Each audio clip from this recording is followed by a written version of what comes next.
that up pretty much yesterday. Well, anyway, wherever you had gauges, you had sensors. Okay, so you got to come up with this. Imagine now, wait a minute now, come up with it. If you had to come up with a sensor to do a particular job, like Sally Mae, she needs to know whether her car is hot or cold, whether her engine's hot or cold. You know, in the olden days, in the 60s, and I owned cars that did this, when you first cranked the car up, there was a green light on the dashboard that said cold. Like or it was either green or blue. Hannah's bug is blue and red. Yeah. It would have a cold light, and whenever the engine warmed up, that cold light would go off, and if it got too hot, then the hot light would come on. But in between, there was no light. And it didn't have any kind of a gauge really to tell you about cold and hot, but it just had a little, in that particular one. Some of the old speedometers, like on this, I got in a car with this boy named Jerry one time. He's older than me by quite a few years. It was a Super 88 Oldsmobile, early 60s model. And instead of having a speedometer needle, I had this bar that would go across the speedometer. Yeah. And when you got to a certain speed, it would change color from green to yellow. And when you got to like 80 miles an hour, it would turn red. It's really doing it then. Yeah, it would know. I mean, the reason I knew about that was whenever I got in the car with him, heck, I wasn't but about 10 years old. But I got in the car with him, and he looked over and he grinned at me and spit the back of juice out the window. And he said, "Watch it turn red." He went all the way up to that. See, the thing about it is, the problem with people with the speedometer turning red when you got to going 80 miles an hour was a lot of people went 80 miles an hour, so they watch it turn red. Watch it turn. It would turn yellow and then it would turn red. It's supposed to warn you to slow down, right? Okay. Anyway, that's just another thing. But anyway, your gauges are going to have some sensors out there somehow. So how do you use what kind of sensors are there? Somebody give me an example of a sensor. How do we know what the temperature of the engine is? Well, yeah, thermistor, but we can also have just a plain old switch that's got a little wax element in it that closes ground for a light. You know, you don't always have a gauge, like some of the lower end vehicles don't have anything except a light. See what I mean? So if you got a little wax element or something in there, or a big piece of bimetal that's going to close inside the switch when it gets hot, that's a sensor. That's a sending unit for a light or whatever. That's why you call the parts house. They're going to say you got a light or you got a gauge, because it's a totally different sending unit. You put one on there that's for a gauge and you got a light, you're never going to see that light, except when you're proving it out when you're turning it. Okay, so you're monitoring a condition, the temperature. You're modifying an electrical signal, but you're going to be sending an electrical signal out. It's going to be going through the winding in this gauge, and as more of that signal goes to ground through this thermistor, which the thermistor has got going to have lower resistance the hotter it gets, which is backwards from what you think is negative temperature coefficient. You're going to see that needle go up. How do you test it? Brandon, my temperature gauge doesn't work, and I need you to tell me in 15 seconds or less what I can do to figure out what's wrong with it. Brandon has got deer in the headlights look. You take the sending unit wire loose, you ground it, and you watch the gauge. If it's a temperature gauge and you ground it, it ought to go to hot. If you ground it and the temperature gauge don't move, you got a broke wire between there and the gauge, or the gauge is bad. I like to take a test light and hook it. You're going to see that test light come on real dim, and you're going to see the gauge go over. Right? How you do that with a test light? Huh? How you do it with a test light? You just take your test light and hook it to ground, and then touch the tip of it to the sensor wire. And it's going through the bulb to ground, and then the sensor is going to respond to that. See what I'm saying? And it's going to make the bulb light up? The bulb's going to light real dim usually. You're not looking for the bulb to light. You're seeing what the gauge is doing. You're just using a test light That's like whenever I take my test light and I connect it to ground and I check to see if I've got spark, using the test light to let the spark jump to the It ain't lighting the light. We're basically just using the test light. Why? Because it's handy. It's got made like a screwdriver. It's got a probe, and you can control it. That's why I like a test light. You know, I mean, of course, like I say, some of the instructors, you don't use the test light. Yeah, don't ever use the test light. That's what like they were in NADC. Oh, don't use the test light. They're afraid you're going to burn something up. And I ain't never burned nothing up with a daggone test light. I mean, I'm sure somebody's burned something up. I ain't never burned nothing up, and I only did that 25 years before I came here. How many years you have to work in the field before you burn something up with a test light? 26. And I had a $50 test light I bought from Snap-on. They had a 50-foot cord on it. Really? It was a curly cord, you know, a little yellow curly cord. You could hook it over way off over and it had a high impedance bulb in it. The only problem with that is that would tell you there was voltage there without telling you if there's any current there, and it would lie to you, and you'd think, I'm okay here, but you would have enough current to do it. How long did it take you to figure that out? About 2 minutes?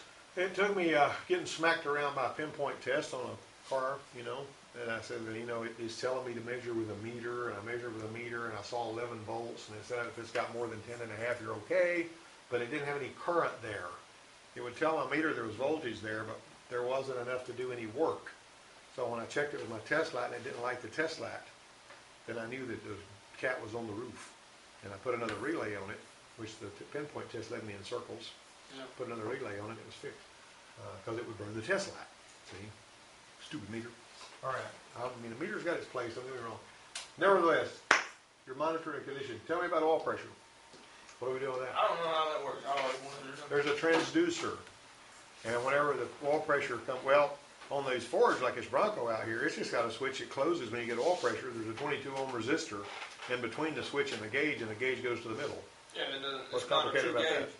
that? Yeah, it's not a true gauge. Yeah, it's not a true gauge, but on a lot of these, like on some of these Chrysler products, it's got a little transducer that actually sends a signal to the body computer, and it goes up to the gauge, and you know all that information goes on a Class 2 signal line, and GM does it that way too. But I got a little transducer in there that basically just changes resistance and pressure. That's what a transducer does, you know. All right, so that's what a sensor does. You also got sensors that give you information about speed of a component, you know, the speed and the position of it. You got sensors like on the gas gauge it's got like, they're vaguely similar to a potentiometer, they've only got 2 wires going to them. You know, it's got a little resistive paint or something there to go, or usually it's wires that drag across there. It's in a hostile environment. Okay, now then, let's go to thermistor is a device that changes its resistance and reaction to temperature fluctuations. As temperature goes up and down, the sensor does that. And you can actually, as temperature goes up, you know, voltage goes down, the voltage on that sensor. Because you're sending, typically on that, you're going to send inside your PCM, you got a current dropping circuit right here, right? All right, so you got 4.6 coming out to the sensor, and then the sensor, you know, however it's fixed up, it's going to be actually have a ground goes back to the computer too. I always draw a ground, but as this thing changes, this voltage is going to go down. This resistance goes down, that voltage goes down. And the reason they don't want a straight shot out is because they want the current to drop. They want it to drop some current right there. That's why this is not a full 5 volts, because there's a current limiting resistor inside on that circuit, basically. I don't want to go too deep into that. You know, you can probably get into some arguments with folks about that kind of thing. But potentiometer does what? We talked about potentiometers before. Throttle resistance. It's a device that changes its resistance according to the movement of a mechanical part. Changes its resistance according to the movement of a mechanical part. Is this a throttle position sensor? It's got 3 wires. Is it? Actually, that's an igniter for a Nissan ignition system. But it looks like a throttle position sensor, doesn't it? All right. Notice how much these two parts look alike. If I put them like that. This one right here is actually a transistor. That one there is a potentiometer. But this one here has no moving part. That one does. In the middle. That's a potentiometer right there. That's a throttle position sensor for a Ford Aerostar. Now the reason I bought some of these right after I came here, because the recall parts, if you know of a part that you might need for your car that happens to be covered under recall, and you can get it, they're going to sell you the recall part, those throttle position sensors didn't cost hardly anything. Like ignition switches for the F-150s and all were only $2.45, the ones that were covered under the recall. So if you had one of those trucks, if you buy one of those ignition switches and throw it in the glove box, you always got one, see? For $2 and some change, hey, you can't go wrong, right? All right. The engine coolant sensor is what? Thermistor. It's a thermistor. The throttle position sensor is what? The transmission control module, or PCM, typically turns a solenoid on by doing what?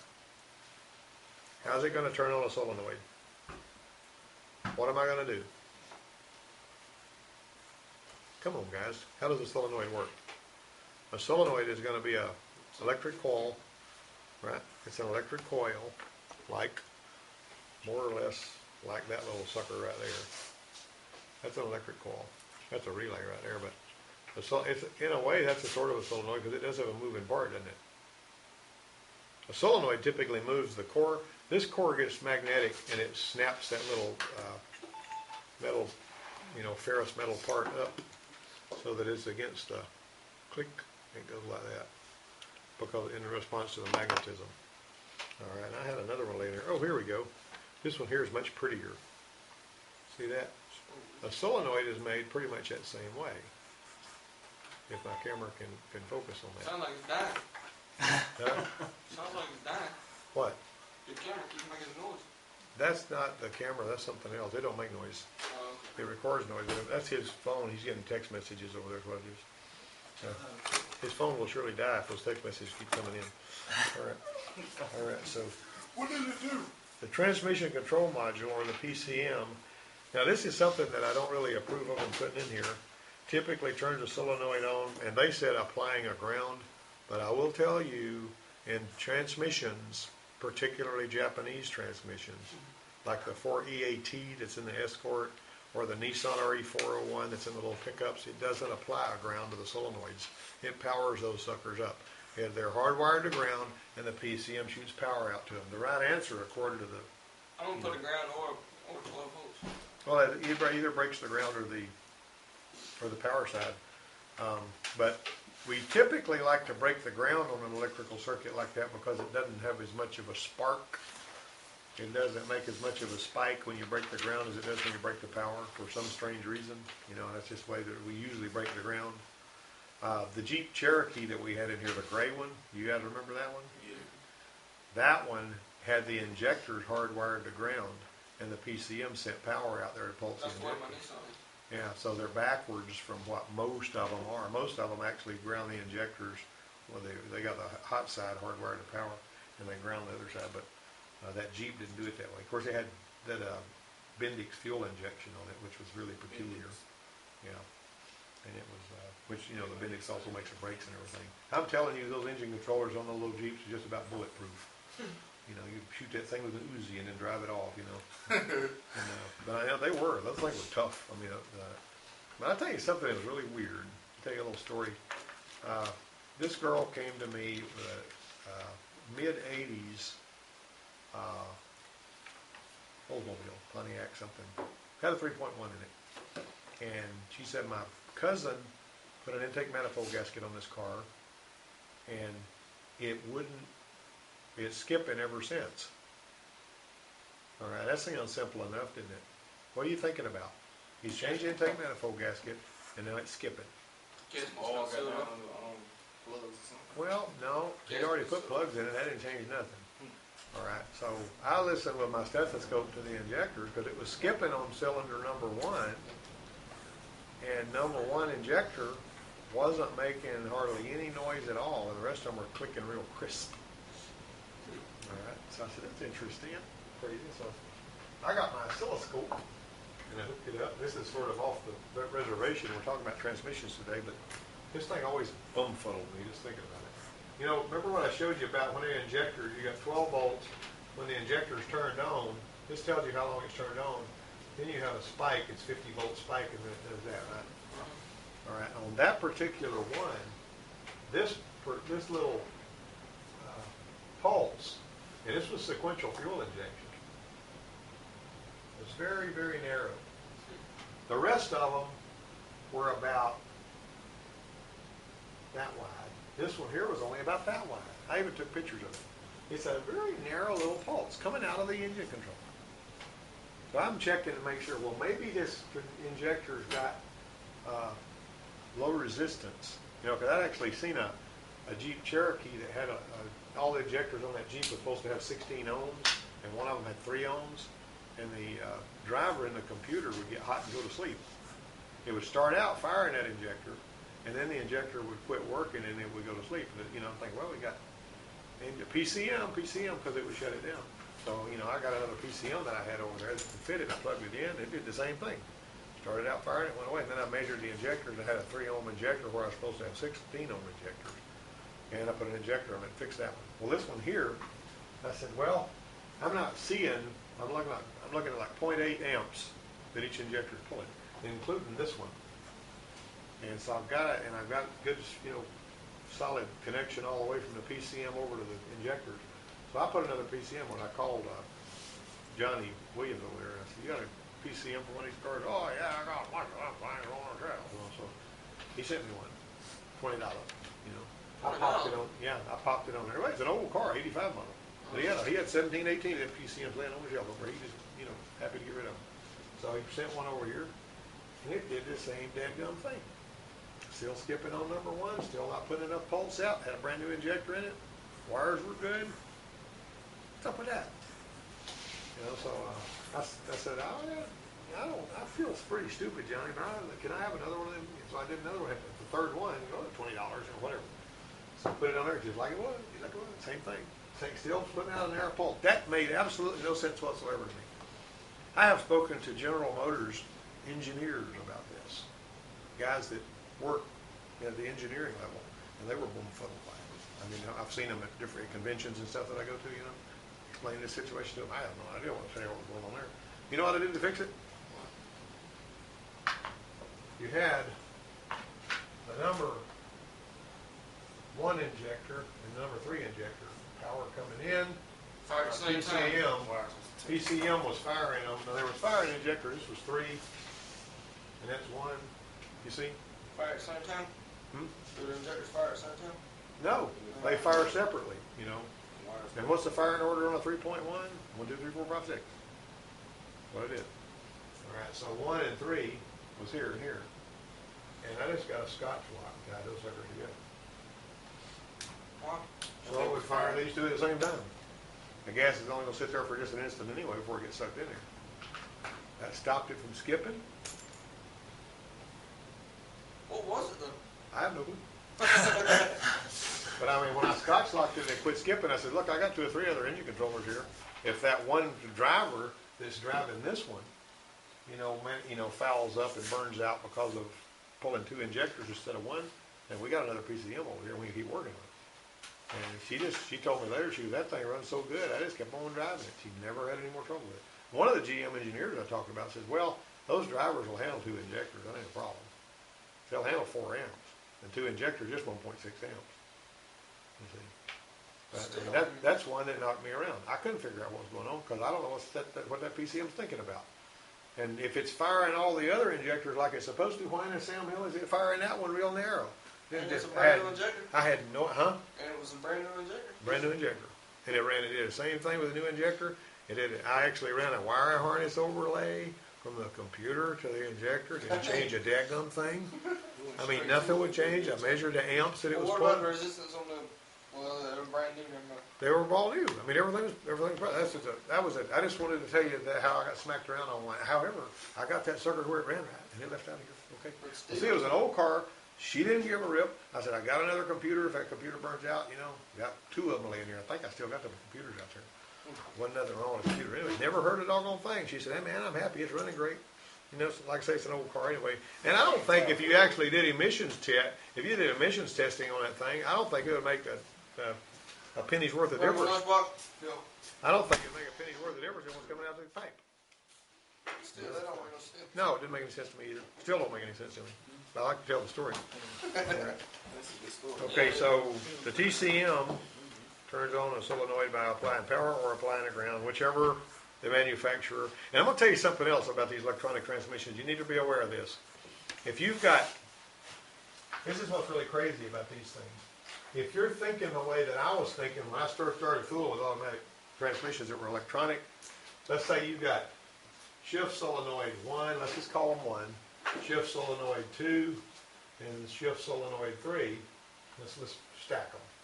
SS1, SS2, SS3. Let's say that. I'm going to have the idea that we're going to start out and we're going to shift to second gear when shift solenoid 1 kicks in. And then we're going to shift to third gear when shift solenoid 2 kicks in. And then we're going to shift to third gear when shift solenoid 3 clicks in, or fourth gear. And then we're going to wind up kicking in your TCC, which is your torque converter clutch. We're going to modulate it in or click it in or whatever. And that sounds real tidy, doesn't it? Okay, everything that I just said, throw it out the window. That ain't the way it works. These suckers may come on and off in any order. You got to go to your chart in the shop manual. You got to find out what solenoids are on, what solenoids are off in which gear. Because it's never going to be the way you expect. This one and this one may be on in first. That one may be on in third. You know, all three of them may be on in fourth. You don't ever know which way it's going to go. I mean, I always like to try to think logically about this. Seems like to me, as they lit up, you'd be changing your gears up. Wrong. No, don't think there. They've actually got these boxes, though, that the people build, the people that do service engineering for usually dealerships. And you plug that thing into your transmission. You unplug your computer from your transmission, and you plug this thing into your transmission so that it's actually controlling the solenoids and everything. All right, and you're looking at all of your speed sensors and all right here on a little panel, and you take off driving it, and you click this knob, and you decide when it changes gears. You go first, click second, click third, and you're telling it independently of the computer to change gears, and that way you know what's going on. You see what I'm saying? So they got a little transmission, and I could buy one of those for us to use out here, but it costs a heck of a lot of money. So if you know on that particular transmission what order these solenoids engage in, you could just about put 3 toggle switches and say, let's say in first gear, 1 and 3, you know, click. Okay, now these go off and that one goes on. The only problem with that is that if you do something wrong, you may throw it in 2 gears at once and it may lock the wheel up going down the road. So that's really not a good idea. That's why these people have got this high-tech stuff. And they'll have a connector coming off of that box that plugs right into that transmission. You know, on the Ranger, the connector that goes to the transmission is on the left side up close to the front, and it's like a 16-pin connector with a little blade terminal in it. And this box plugs right into there. You hook it to power and ground. You plug just it right another into little box that goes through PCM to the... Yeah, you just unplug the wire from the transmission and plug this box in. You become the transmission control module. You got a box here, you got knobs, and it's got positions for first, second, and third, and so on and so forth. So and that's how you do that kind of thing. Yeah. It works pretty good. Now, you might notice on your automatic transmission worksheets I gave out, we're going to get the police car back in here. We're going to drop the valve body off. We're going to bolt a plate up on the bottom of it where a valve body goes. Bagel! Hey, Bagel! Bagel. Hey, Bagel yet this morning? Yeah. Bagel had a bagel. All right, so we're going to take our blower and we're going to go up and it's on the plate. Huh? You got the plate? I bought it, $200. Yeah. We're going to take our plate, we're going to bolt it where the valve body goes, and it's got for your intermediate clutch, your forward clutch, your direct clutch, and all these. When you apply air pressure, you're going to hear those clutches go thump, thump.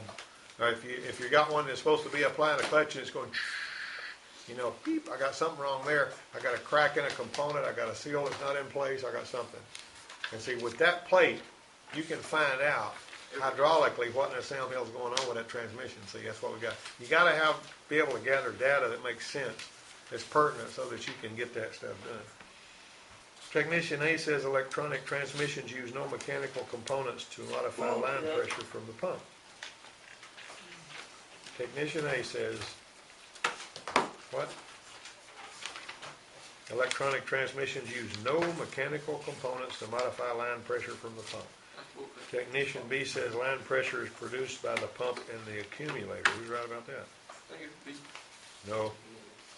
How in the world can the pump and the accumulator produce pressure? How do you make pressure? I mean, how do you produce pressure? What about engine oil pressure, guys? We talked about that before. Torque converter. The torque converter makes engine oil pressure? No, engine oil. No, the torque converter is actually driven by the engine, and it goes into the pump. And the pump actually moves the fluid, but how do you get pressure? In any hydraulic system, how do you get pressure? Not going to get any pressure, really, unless you've got something restricting the flow of volume. You got to restrict the flow of volume, or you're not going to get any. So, remember what I told you about pressure control? Watch this. I'm going to put me a plunger here. We're going to simplify this. All right. Now, that plunger is going to have a spring on it. And that spring is going to be right in the chamber. And right here, there's going to be a hole. Now, this is real basic. This hole is going to bleed that pressure off. All right, I'm pumping that pressure in right here. And as that pressure comes in there, it's going to squeeze that spring and it's going to push this up. Now that spring can be as strong as you want it to be. This is the way oil pumps work too. Somewhere in that system there's a relief valve. There always is. Just moving volume about is not worth a flip if you ain't got some way to create pressure.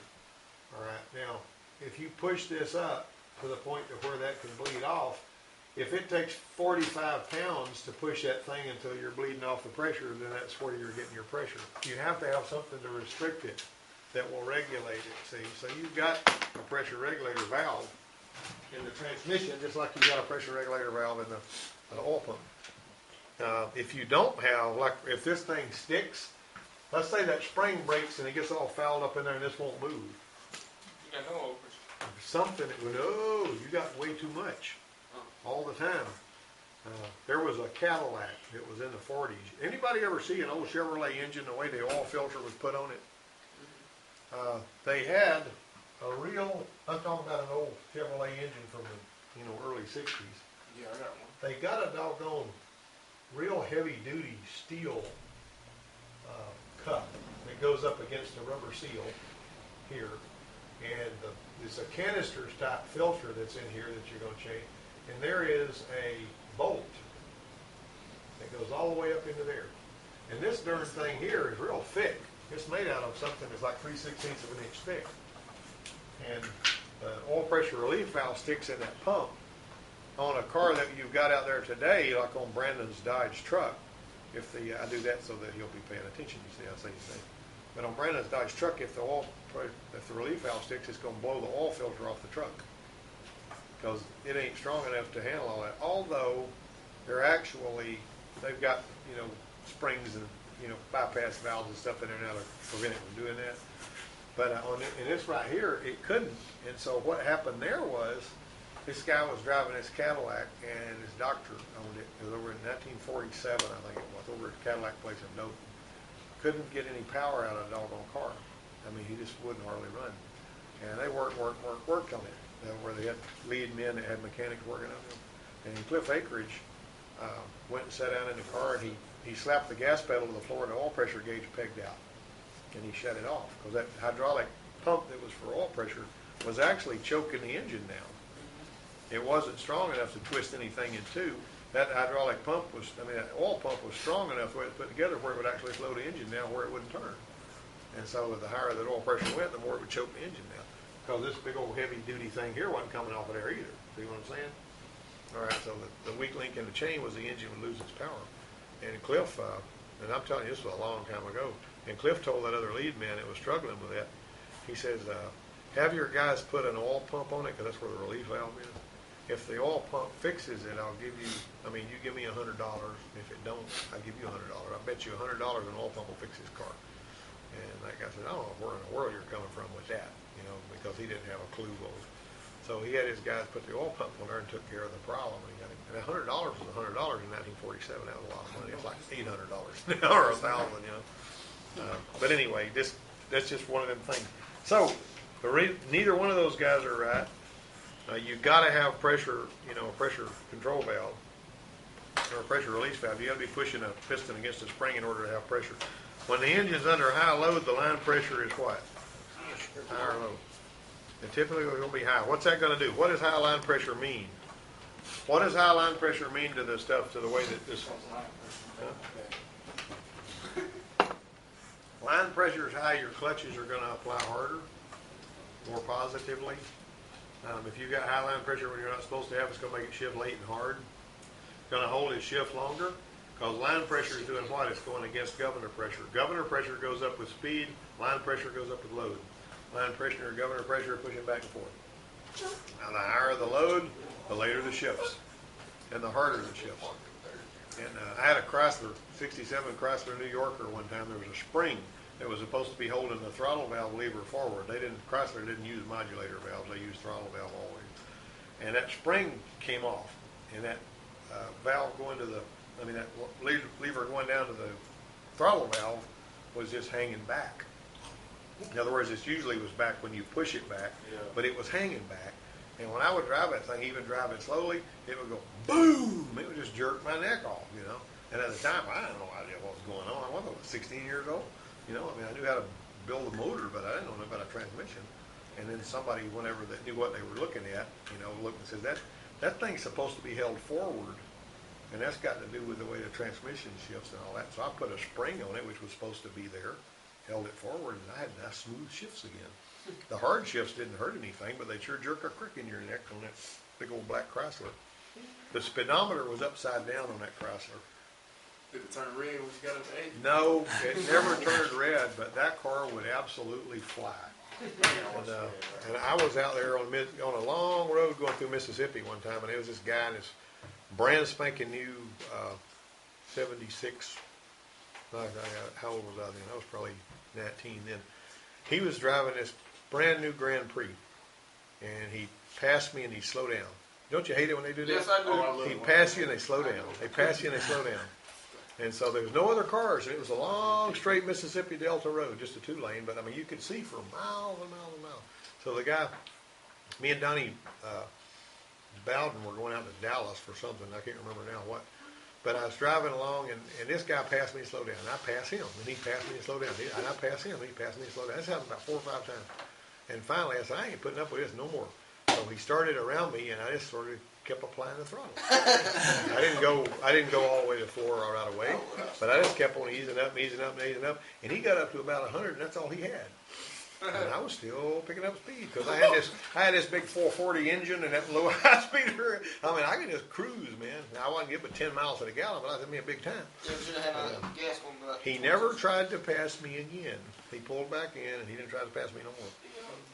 That Chrysler that thing was a cruiser, man. That thing, it was like a boat. Well, anyways, the telephones were going by like a picket fence, and Donnie woke up and, whoa, you know, what are we doing? Because we were going so fast, you know, he could tell as soon as he opened his eyes that we were going faster than we should have been. Yeah, we could have crashed and burned and died right there, so that's not a good thing to do. Okay, now, so you got high line pressure, what's the purpose of an accumulator in an automatic transmission? Some of you guys ought to be able to tell me that. Huh? What? What? Gonna do the shift? I'm not, you're muttering. What now? Do they control the shift? Doesn't control the shift. Not really. Anybody remember? All right, let's say that I'm going to fill up this passage. I'm going to fill up this passage and I'm going to apply this clutch. And this clutch, we really don't like for the clutch to go bam real hard. We talked about this before. I mean, I say that, it's not really going to hurt anything, but customers don't like it because they really don't like to feel it shift. So a lot of the times nowadays, the electronic transmissions will detorque the engine right about the moment that it shifts, and that keeps you from feeling it. Continuous variable transmissions are kind of like a go-kart. They just take off and go faster and faster and faster, right? Well, this one right here, we're going to put a passage, like I say, we're feeding oil in here, and we're going to apply, we're going to bite those clutches. If we hit that pretty hard, we're going to go bam. Well, let's do something right here. Let's put a passage off here that right before we get to this thing right here, we're going to put a piston in here that's got seals on it, and we're going to put a spring behind it. Big piston, you know, maybe pretty big around. And this fluid, before it can apply enough pressure to drive this clutch, it's got to squeeze that spring. So it's going to squeeze that accumulator spring, and it's going to make this softer. It's not going to hit nearly as hard. It softens the application of that clutch. That's what an accumulator does. An accumulator, it's either going to grab and hold pressure for something if you're talking about an accumulator in any kind of a hydraulic system, or it's going to actually absorb the pressure and make a cushion. Sometimes you'll see a vacuum accumulator in a system if they don't want the vacuum to be applied to a component too fast on something. Huh? Like a Bronco? Yeah, that's sort of going to have you talking about that big can over there?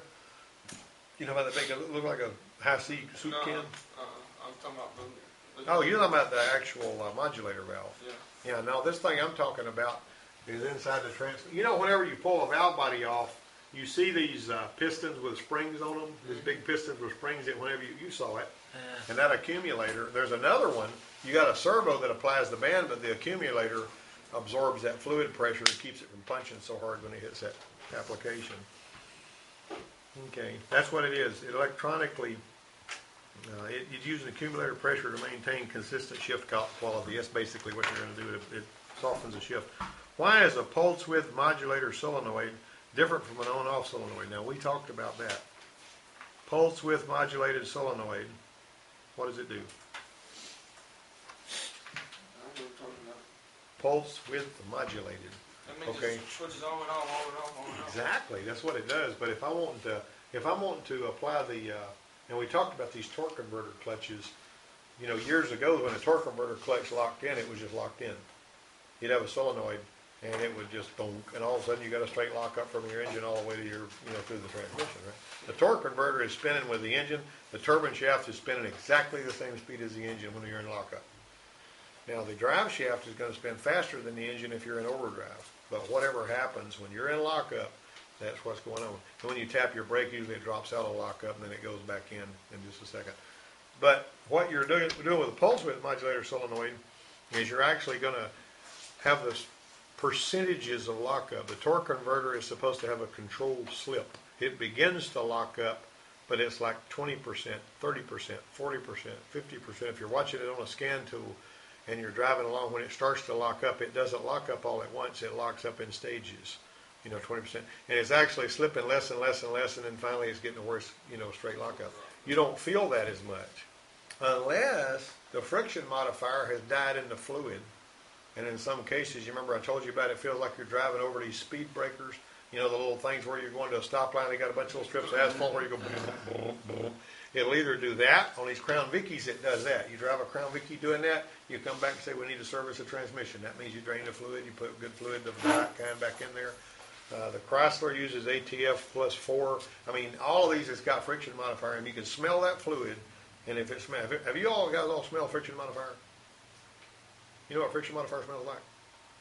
I need to go get a bottle of friction modifier I have and let you smell of it. Because the transmission fluid that has that in it, if the car is supposed to have that and it ain't got it, it'll make it surge. Because as this modulated torque converter is coming up, you're going to feel a surge and all that. And if you can disengage the torque converter solenoid, let's say that you go to the PCM, or if you've got a scan tool ability to do that, to disengage the torque converter clutch, or maybe keep the brake lights turned on so that it never locks up the torque converter clutch and it does away with the surge. See, if you're driving real steady and it's starting to surge a little bit, and you keep your foot where it is, but you very gently apply the brake so the brake lights come on, and drops the torque converter out and the surge goes away, you know, hey, that's a torque converter surge. I'm going to grab that can of friction modifier. You guys need to know what it smells like.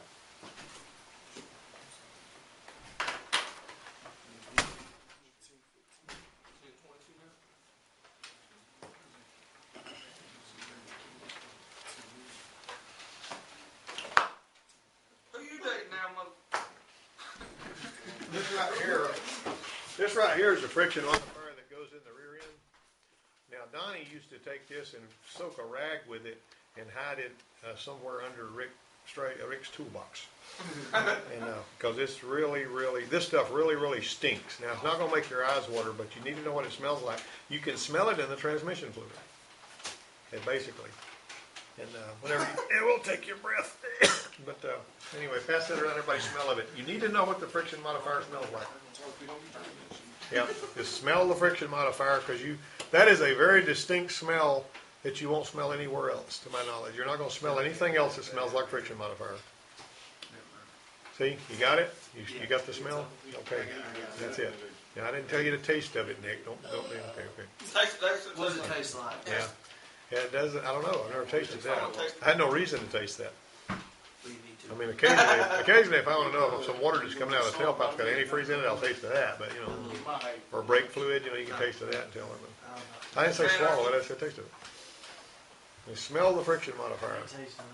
That actually is. That's the additive you're supposed to put in a limited slip differential. A limited slip differential that doesn't have the additive in it, when you're going around with those clutches will chatter, and when you're making a curve, it'll go. It feels funny. But when you pour some of that in there, it'll slip real smooth. See, same deal on the torque. How much you got to pour in there? You got to pour that whole thing in there. That's what that's for. Well, I didn't know if you only put that. Now, I tell you what I did do, and Ford threw a screaming fit about it, but I never seen it hurt anything.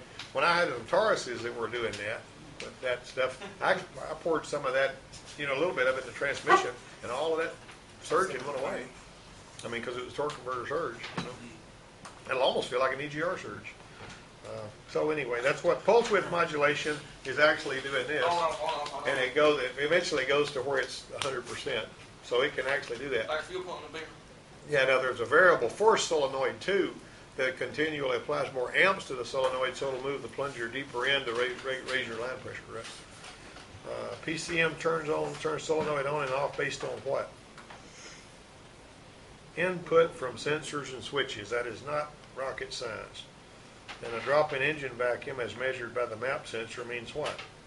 If I got low vacuum, what do I have? High engine load. High engine load. That's good, Lawrence. That's right.